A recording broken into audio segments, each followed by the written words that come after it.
अभी आपको अहम खबर से आगाह करेंगे। एमक्यूएम पाकिस्तान ने वजीर आजम इमरान खान से मुलाकात का वक्त मांग लिया है। एमक्यूएम का 4 रुकनी वफ्द बजट से कबल वजीर आजम के सामने मुतालिबात रखेगा। शहबाज अहमद हमारे साथ मौजूद हैं, मजीद उनसे जान लेते हैं। शहबाज, आगाह कीजिएगा, मुलाकात का वक्त कब मांगा गया है?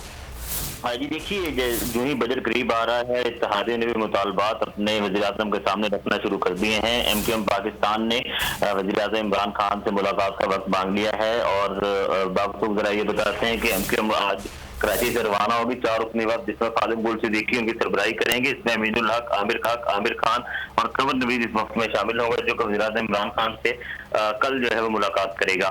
इस मुलाकात में जो एमक्यूएम सिंध के शहरी इलाके हैं उसमें तरक्याती कामों की बातचीत होगी। कराची पैकेज के फोर्स समेत सिंध में जो पानी का मसला है वो भी ज़ेर गौर आएगा। उसके साथ साथ जरा ये भी बता रहे हैं मजीद वजारत देने पर भी गुफ्तगू मुतवक्की है। ठीक है शहबाज, इस बारे में अपडेट करने के लिए बहुत शुक्रिया आपका।